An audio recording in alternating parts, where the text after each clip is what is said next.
Hello, everyone. Welcome to the IDA Awards Spotlight. Thank you so much for being here. My name is Amy Nicholson. I'm the moderator of today's discussion. And today we are going to have a great conversation with the team of Couples Therapy. But before we get started, I would really like to offer land acknowledgement coming from where I am in Los Angeles on the unceded land of the Chumash and Tongva people who have been stewards of this land for generations. Also, I'd like to say, be sure to check out the rest of our Spotlight lineup at www.documentary.org/awards-spotlight. And I would also love to thank our interpreter for today, Andrea Lust. Andrea, thank you as ever. Now, let us welcome the team of Couples Therapy. We've got Executive Producer Josh Kriegman, Executive Producer Elyse Steinberg, Executive Producer Eli Despres, and the subject of the TV documentary, Dr. Orna Guralnik. Hello, everybody. Hi. Hello. Hello. Hi. Hey. So I have to say, before I got on this call to talk to you today, I looked up the online application form to be on this show because I was thinking, I mean, of course, I want to talk to you for a while about how you picked the couples for season 3. But I looked at your the application form online. I was like, oh, this is pretty sparse, like name, orientation, age, and then really just one little entry block about why do you want to be on this show? What happens from there? What do you start sifting through to look for the right couples? How many couples do you get apply? So we end up getting about, I think it's the numbers recently is about 2,000 couples apply. And we end up interviewing about 400 or so for each season. And we intentionally, tried to keep kind of the barrier to entry very, very low. I mean, we want it to be really pretty painless to throw your name in the hat and to get a conversation started with our team. And we're pretty kind of wide open to a wide diversity of folks. We're looking for people from all walks of life, and you don't really know until you start talking to directly to people if they'd be a good fit. So we basically just try to keep it as simple as process to get that simple as possible to get the conversation started. From there, how do you cut to the 400? Well, yeah. Elyse, you want to go? Yeah, no, it's a long, it's an extensive process where we're having a lot of conversations with the couples, and what we're looking for are couples that genuinely need the therapy, not couples who just want to be on a television show, but couples who feel like they want the therapy. We feel like they will be a good fit with Orna. We feel like, and couples who have this, also, a depth and a self-awareness in the way that they talk about their struggles, that we think that can be, that could make for, could deepen the series. People, and we're always looking for something different too, so that in this series too, we want to have a different cast, different stories. We want to keep Orna excited, and us too, feeling like we're telling a new story that connects with us. And that we feel like audiences and people can really connect to. Yeah, I was thinking about how different this must be from the usual sort of reality love documentary casting thing where you're like deliberately looking for people who don't want to be famous on television. Like, you're correct. I assume you're trying to pare down Yes. all the narcissists. And in fact, the couples who are skeptical are usually the best kind of couples. The couples are like, I'm not, like, what is this TV part? I know I want the therapy, but I'm not sure. And that, Orna herself was that when she came through. It's like, I'm not sure about being on television, but I'm interested in what you're doing. And those are the people that are like, okay, I just had a conversation with a couple recently, and they were saying, I'm not sure about the TV, but I really need this therapy. And then I'm like, okay, if the reverse conversation is not going to work for us, I really want to be in the TV, I'm not sure about the therapy. So, yeah. I mean, that's true. Like, I was thinking, like, Orna, I'm a female journalist, and I feel like film and television do terrible jobs with female journalists. We're always portrayed as like unethical and scheming. And I feel like about the only career path portrayed as awful in fictional portrayals is therapists. I mean, how much is that on your mind, or was that on your mind before you agreed to be on the show? was totally on my mind. It's one of the reasons I got convinced into doing this, is to try to debunk that projection onto the typical archetype of the therapist in the media, which is as this kind of unethical person who either sleeps with their patients or falls asleep during sessions. That's basically the two prototypes that you see. Yeah, it's there's a lot of intense projections against therapists and psychoanalysts, and yeah, I would imagine that female journalists are just as scary. We sleep with all of our subjects too. It's Yes. really just a thing. Obviously. On screen, yes. But yeah, I mean, what I found so striking in watching the show evolve is the different steps that you all have been taking, you know, together, the four of you, to try to come up with a really ethical show. Like, it seemed to me like there was, you know, the unexpected complication in season one when one of the patients, Mao, kind of became like an internet villain, which nobody wanted. I mean, how did that affect what you took into doing the next two seasons, especially this one? An interesting question. I mean, I think one thing that we hold dear in creating the show, and what I think differentiates us from, for instance, reality TV or exploitative nonfiction, is it's very important to us, the fidelity to truth and what actually takes place. And that's hard to do in television. It really requires a commitment to letting things unfold, to time, both in letting Orna go through the process with her clients over the months and months of therapy, which is not something you would see in a reality. Why they need outlier personalities and crazy folks on most shows, so that they make something insane happen right away. And then the other is a fidelity to the truth of the process, and that's an editing thing. It's spending time and really letting what has taken place over the months with Orna. You know, we obviously have to take up the boring pauses here and there, but really being true to what has taken place in that room, and honoring that on screen. And I think with which is a long way of answering your question, which is saying we have a sort of a non-interference policy, I guess. Like we want to make sure that the truth of what happened in the room is presented on screen, and hope that I mean, we find it unbelievably compelling watching these people sort of work through the crises in their lives in front of us. And so I guess we do very little. If Yeah. I mean, I think, you know, like it's very easy to, you know, the internet's a wonderful place to go to find sort of superficial judgments of people, right? And I think that, you know, obviously, you know, there are people who are going to, you know, that's going to be their level of engagement with our show and with the stories and with the people whose lives that we're delving into. But I think that, I mean, we certainly feel tremendous respect and admiration for everybody who goes through this process, who opens up their lives to this, and who we get to know as well as we do through this process. And so, and I think that for viewers, it's a similar experience, where if you're really open to really, you know, kind of getting to know and appreciate the nuance of who these human beings are, it becomes much more difficult to just sort of lay on that kind of, you know, surface level, superficial judgment. Yeah, I mean, kind of on that note, like, I'm so curious just structurally how you put this together, because it feels like, I mean, my impression, and correct me in whatever I'm wrong in, but that when Orna comes in, that's when Orna's really meeting people, learning their story for the first time, not getting a ton of backstory from you before she meets the couple. Is there like kind of just a strict handoff? You meet them, then when the Orna period starts, when the therapy starts, do they stop being even aware? Do they stop meeting the producing team? Like, what is this trade-off that happens behind the scenes so that they get to really form that intimacy? Well, I mean, we do give Orna very little information. I mean, we try to structure it like a real world referral would happen, where, you know, a short paragraph about a couple, and then what you see when Orna meets the couple in their first session is really their first meeting.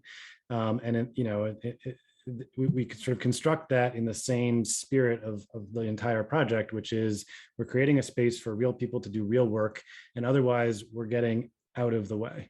And I mean, that is really how we approach it from the beginning. Couples' experience of being in the show is to, they have a microphone put on them, and then they go into the waiting room, they do an hour of therapy, and they leave, and that's it. They're not interacting with, camera people or producers, or, they're not, having, it doesn't feel like a show. It feels like therapy, which is what it is. And of course, they know they're being filmed, but that's not a principal sort of central part of the experience. And but yeah, I mean, Orna meets these couples fresh, really from the beginning.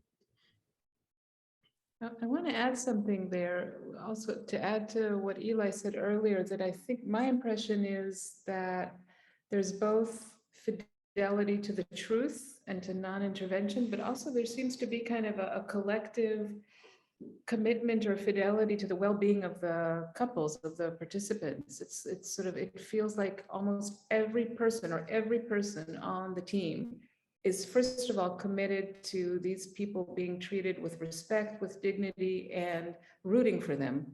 It's sort of a milieu treatment in that way. I mean, what they give us is a gift, honestly. Like that's how we feel, so like honored to do what they do. Is just I've learned so much from the participants on the show, just as an audience member, and it feels I mean, yeah, I think Orna's right. We're gobsmacked at the generosity of spirit of these people. Yeah, and it also has been very deliberate. I mean, we really worked hard and work hard, continue to work hard to create a culture and an ethos of just deep respect, almost reverence for what is happening in this room, right? And I think you can feel it, when during these sessions, like there's kind of almost an electric feeling in the air of just kind of laser focus on preserving and protecting the experience of the people who are doing this work. Yeah, I mean, let's talk about putting together the show outside of the room. I mean, I want to start by talking about the times you go with, Orna walking around the city, them filming you as you're walking around the city, looking at people, kind of participating in living in New York. Why those scenes? What do those scenes represent for you? I mean, we want to connect what's happening in that room to the real world and other people's lives. I mean, I feel like it's such it is a hothouse in Orna's office there. It is a rarefied moment. So there's this emotional sort of connection you draw to your own life when you see the couples on the street, or when you see Orna in the real world. It's like, oh my God, that's me. And these couples exist outside of this of the box. So it just, taking your audience's mind and connecting what they just saw in that room to their life or the life of the people around them. And it's just a really important contrast to be in this like interior psychological world and then to have go out.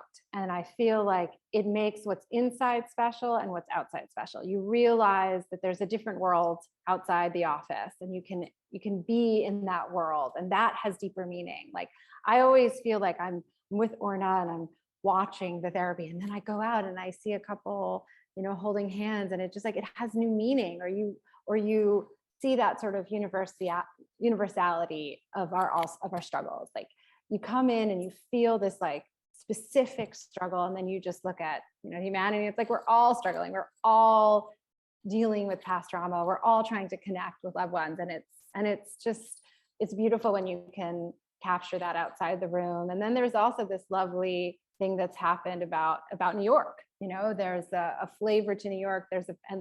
All our couples are from New York, and there's, you can experience New York that way too. And Orna is a New Yorker. I'm a New Yorker anyway, but I think that there's a New York story that comes through too, that's unique and deepens the show. Do you, Orna, take a lot of meaning from the outside world with you? Like, how is that part of how you like to recharge? These sessions seem so intense for you. Can you ask that differently, Amy? Yeah. Is walking around and observing New York kind of a good way for you to clear your head in between sessions? Is it sort of what charges your batteries a bit? Oh, yeah, I'm definitely a committed New Yorker. I mean, I enjoy the city a lot. I move a lot in the city. I move around a lot. I go to endless events. I'm a city girl, a real New Yorker. I mean, I'm always like on the way to some show or some concert or like, party or something. Yes. I mean, kind of speaking of like people's outside lives, there was one moment going through the series where I noticed that you pulled social media footage of one of the couples, like sort of towards the middle. I think it was Sin and Yaya. And I didn't know if that was like a thing. Like, do you kind of keep an eye on their social media to see if there's things that might make good folding into the show? Well, we've started playing with and enjoying. I mean, even in season 2 during COVID, couples were filming themselves a bit, and so we got a chance to sort of allow their kind of own intimate sort of private footage, and also with them as the authors of the footage, we got a chance to sort of integrate that into kind of the depiction of sort of who they are, and that was something that I think we love playing with sort of all the different kinds of media and all the different ways of sort of windows into sort of getting to understand and getting to know these people. So social media is definitely one way of doing that. You make this kind of structural choice of opening, episode 1 with all of these happy flashbacks of the couples in the opening credits. And then you pull that away and don't show us that again until we get the little taste in the last episode. Tell me about that. I'm trying to remember if that came from, was that Pax or was that Delaney? Whichever. That was actually Pat. I think that Pax, are one of our co-directors for season 3.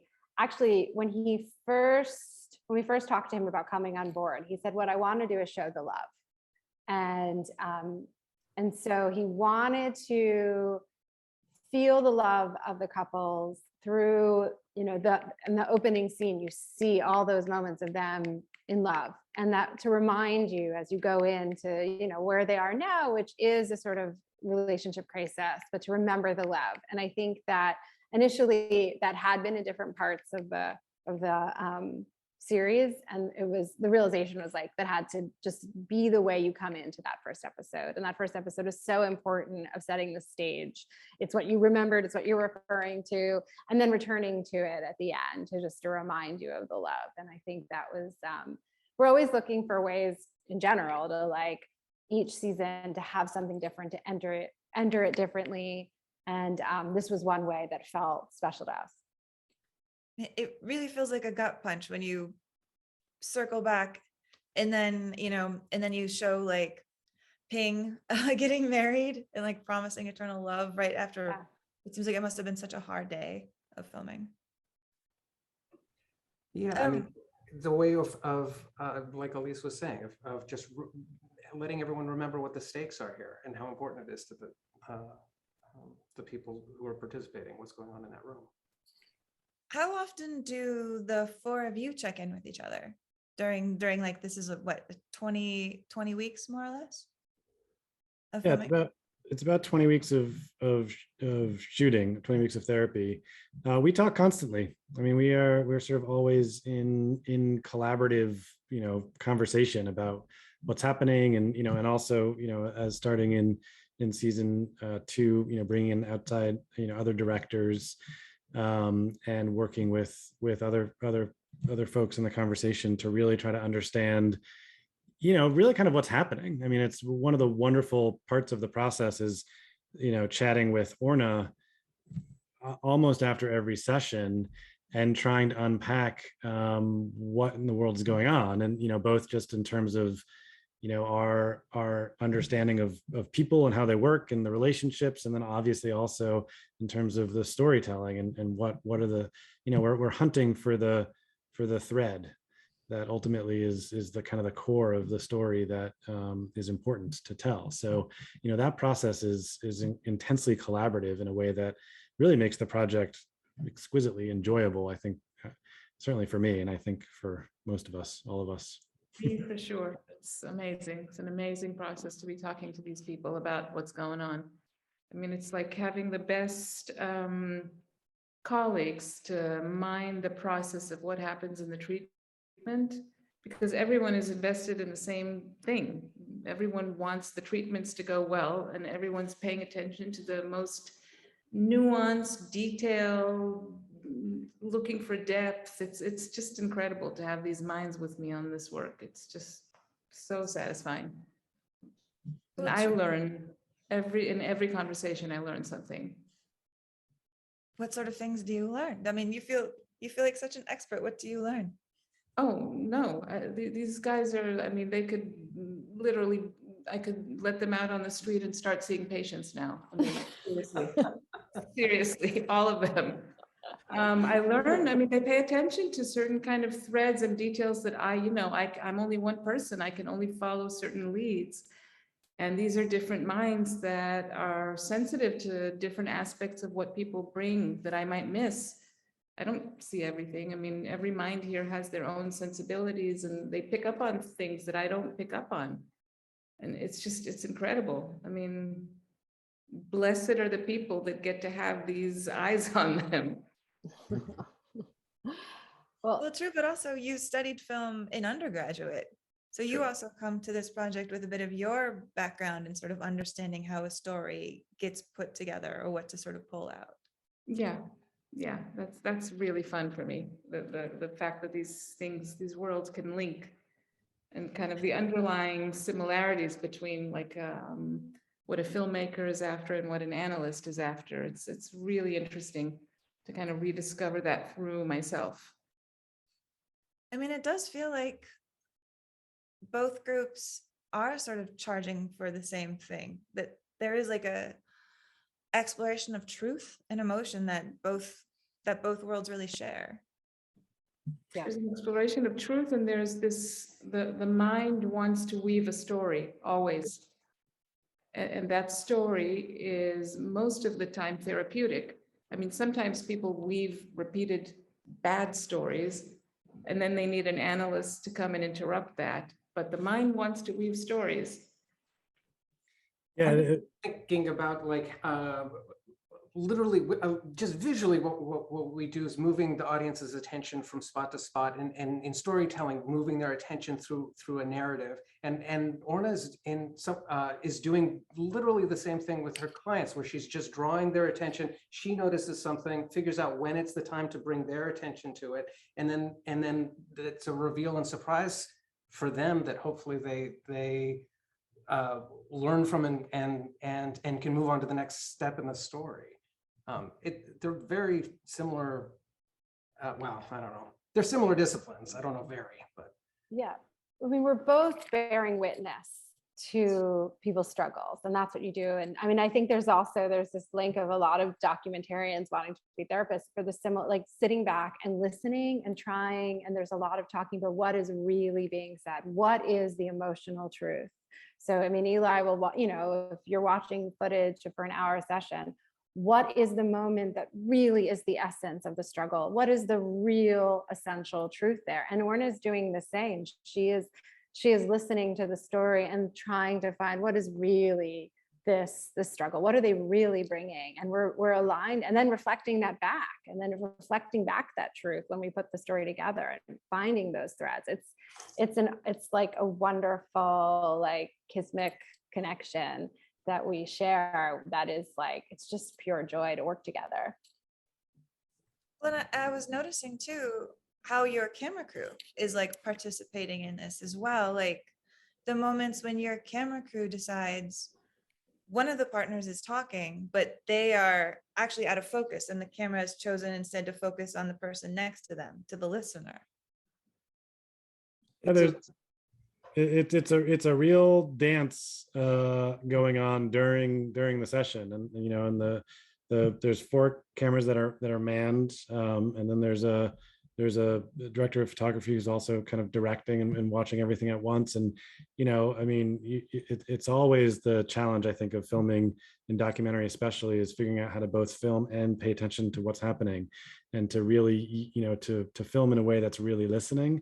And in this case, it's like that kind of on hyperdrive. It's like, these folks are, in many ways, I mean, it's everyone is sitting in the room with these people, even though they're not physically there. We're all kind of in the room together and trying to sort of work together to figure out what's going on. Yeah, I mean, at first, when I started watching the show, I imagined that there were just like cameras in a pot, cameras in a sculpture, like cameras hidden. And then I realized that it was like, people behind the wall shooting through like a little kind of slits. I mean, I read a description that described them like ninjas. I was wondering if you could describe what 5 people look like, what they're wearing, how close they are to everyone. Well, yeah, I mean, these have been state secrets, but I know it's true. The New Yorker unleashed our secrets. It's a surprising amount of, I mean, one of the things we knew we needed to do going into this was, how do we get out of the room, literally get out of the room? We knew we could not have another person or a camera or something in the room that was distracting. So how do we not be in the room and yet have like full coverage, every glance, every tear, every, the ability to sort of move around a bit and really sort of gather everything from all angles. That was the design challenge. And we ended up settling on sort of one of the oldest tricks in the book, which is, sort of a 45-degree angled piece of glass that just reflects what's below it. So you can just shoot right through it and not be seen at all. And so the camera operators they're all in black. They've got black gloves. So there's no light on where they are, and you can't see them, and they can see through. And they move quietly. Mm-hmm. I mean, the horrible confession is we didn't know that it was going to work before we built it. But it's striking to walk into that room and just feel like you're in a therapist's office, and then but to know that you can be filmed on all sides. It's a remarkable space. I'm a little proud. I mean, and it does creep up on you that this is one of the rare intimate reality shows where nobody gets a chance to control the camera and talk to it and be like, let me tell you my side of things directly to the camera. It's all listening and in conversation. But to me, that made it really important that we have these scenes, Orna, with you, with your advisor, with your group of colleagues that you talk to, where we get to hear from you what you're thinking. I'm really glad we added it in. I get a lot of feedback. I get a lot of mail, like fan mail and stuff, and people really appreciate it more than we expected. And we even had couples who said to us that they're waiting to hear how people are going to be discussing them, to hear how I'm going to be talking about them. They want to understand their own process better that way.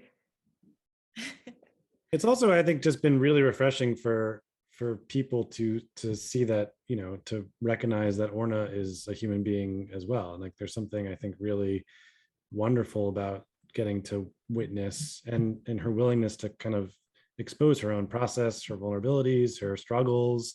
I mean, I think that that's been a really sort of eye-opening and useful thing for people to get to see directly, is how much the therapist and therapists in general, the sort of figures of authority, don't necessarily know exactly what's going on. I think that can be really useful for folks. I think going in, we felt like the conversations that Orna would have with an advisor or with a group would just deepen the show psychologically, and that it allowed us to go further where we wanted it to go. And I think in season 3, one of the things that there is we wanted to go a little bit more into psychological process, and that was exciting place to go to deepen the show, to sort of, we feel like, okay, our audience are experts now. They've been through and they can understand, what are the psychological dynamics, and listen to some of the discussions that really happen. And these are, some of her people, and they're talking, and it's, I think it really helps give a depth to the stories that it was, important to show. Well, and the way that the show sort of unfolds inside each episode, like there's such naturalism that I feel like the few times you pull in a tiny bit of an artistic flourish, it really pops. Like I kind of want to ask you about a few of them. The first one is definitely the last episode, when they're driving, when Ping is driving away with Will, and you suddenly show the crack in their windshield. That felt like a bit of a flourish that I want to ask you about. I mean, that stuff just happens in verite. I mean, they have a crack in their window, and we were shooting there with them, and it just it's not a CGI crack. I mean, the world speaks to what you're doing, or you find meaning in the bits of real life that are all around you. So it is really no different than anything we do in our other verite work. It didn't feel like editorializing to me. It was there. That was what was in their world while we were shooting. I mean, we have very few rules. We have specific ones, like the story takes place in the room. That is a rule. But we don't give ourselves, if we need, in the first season, we did jumps in time, and we might do that again. We are, in the second season, we dipped into social media. I mean, the show feels very, very structured, but within that, all of us feel, and we tell our editors and our directors, like, let's play and see what tells the story in the way that feels most sort of true and exciting, and we want to be genuine to the couple's experience. The crack in the window said that. Anyway, I'm sorry, there's a long answer for that one shot. Tell me what else you want to know about. I'll rationalize every decision we've ever made. Oh yeah, well, I'm just curious because it just there's a moment at the end of episode 2 where Josh and Molly are hugging, and the sound mix adds a heartbeat to the end of that. That's how that episode ends. That's on her mic. Like she's Really? you were just listening to, like, that was just her law is picking up her heart in that moment. Like her heart was beating, and it would have been an editorial decision to remove that.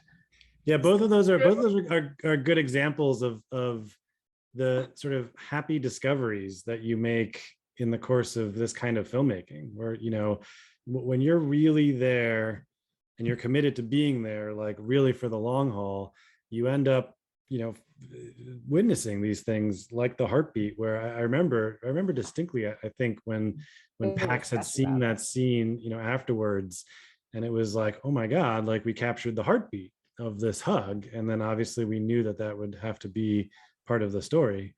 And we actually asked, we're like, is that real? And he's like, did that really? And he was like, yeah, Yeah. no, her heart was beating really loud in the mic. And we were like, Yeah. okay, we're not shying away from that.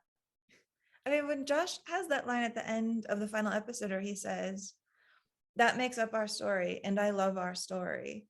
There's a moment where, like, Orna, you're like, I don't think we should say anything else. I'm imagining, did you in the room all know, like, okay, that's how we end this season? I don't know. I think I remember seeing that in person and being like, and really feeling moved, really moved, and really recognizing, not just sort of the articulation in that moment, but also just like the sort of how far they had come and how much work they had done. And I remember thinking, oh, that could easily be the end of their story here, and it was very late in the process, so it made sense. I mean, I'm realizing, like, you have been working together as a group for a very long time. These 3 seasons, also, Wiener, which the 2 of you worked on. That is its own partnership, like working partners like this. You're talking about finances, their stress. Has working on this show, affected how you all relate? Do we ever call Orna in a fit of desperate need to resolve some kinds of conflicts? I don't think we've yet done that. I think we're still sort of reserving that for when we really need her help. Now, I think in some ways it's the other way around. I mean, I think part of the reason why we as people and as collaborators and partners kind of gravitated toward this project is because we have a kind of affinity for this way of being, I guess, or this way of interacting. I mean, one of the reasons I think that we've been able to be working together for as long as we have is because we kind of like talking about our feelings and working through our conflicts, and at least two of the three of us do. Eli's along for That's for sure. uh, Eli tolerates it. but Eli really enjoys meeting people who like to talk about their feelings because it's so unusual. Today, yeah, I think earlier today I was like, I was really like wanting to process things, and Eli's like, process. Okay, how do we process? No, but it's also working on this show. I mean, I feel like it's just tremendous what I'm learning. I mean, it's just like with the stories, I'm growing as a partner, as a work partner. I mean, I have my life partner, but I have my work partners, and just like being able, I think that on a personal level, the show has like deepened my work with my partners and how to collaborate and how to listen and how to, not hide the feelings and being honest all the time. Just those truths that like are reinforced through what I learned from Orna. It's real. It's totally real. Well, then I want to ask you all as our last question as we're wrapping up here, then. Clearly you're carrying forward, you're interviewing couples for the next season. For each of you, what keeps you curious? What are you eager to start exploring for this next season? Well, that's a big question. I mean, one of the things I've come to really love about this show is that it's continually sort of astonishing to me how different people are, and yet how much the same we all are. Right? It's like you're constantly getting into these couple stories, and there is a real sense like this will never stop being interesting, right? There will never come a time when a new couple walks in and I'm not like immediately kind of curious and captivated by their particular spin on life and sort of what they've been through and who they are. And yet through all of this diversity, we actually are sort of witnessing the same overarching themes sort of again and again. And that kind of interplay between like the specificity and the universality of kind of human relationships is just like endlessly fascinating to me. But that's just me. No, I mean, these the couples, like every season we fall in love with our Orna's clients. I mean, the people who are finishing their therapy now are just fascinating and lovely and complicated, and yeah, I'm giddy thinking about doing this show with these guys until they pry it away from us. I guess it's a delight. Yeah, and I just feel like it's just such like a joy, and it's so moving and humbling and like inspiring to just be like introduced to new people. It's like meeting a new friend and being able to like get reinvigorated every time. I happen to have, you talked about seeing that the ad. I happen to have seen a couple recently, and I've actually been thinking about them a lot. And it's like and what's exciting is like a totally new story. They're struggling with empty nest. And I was like, we haven't had that. And what does that mean when your kid goes, and how do you deal with that? And I have kids, and just imagining that, and I was just like, oh my God, this is so exciting. I want them in the room. I'm excited to see that story, to learn from that story, to share that story. It's just like why we do this profession. It's just like, it's so fun to get that experience.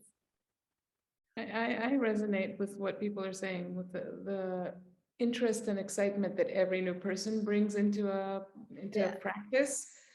And then there's this other thing, which I think all analysts are in a continuous search for, is that you're always looking for your edge. You're always looking for that place where you don't exactly know your limit or what's going on, and how are you going to go somewhere deeper or more honest, or some place that you don't know and where it's somehow more immediate, and that's never ending. I mean, the moment I feel like I know something, it's sort of lost its interest. So there's always like a new place to go to. And this team is just amazing in wanting the same thing. It's just, yeah. Like, where's the new place we can go? I love that. Well, again, I want to thank all of you for being here. Thanks again. We've got Josh Kriegman, we've got Elyse Steinberg, we've got Eli Despres, and we have Dr. Orna Guralnik. Thank you so much for being here. I want to say thank you again to Andrea Lust. We really appreciate you translating for us in the corner. And again, yes, keep spending time with us. Our spotlight lineup is again at documentary.org/awards-spotlight. I'm Amy Nicholson, and thank you for joining us. Thank you. Thank you. Thanks, Amy. Andrea.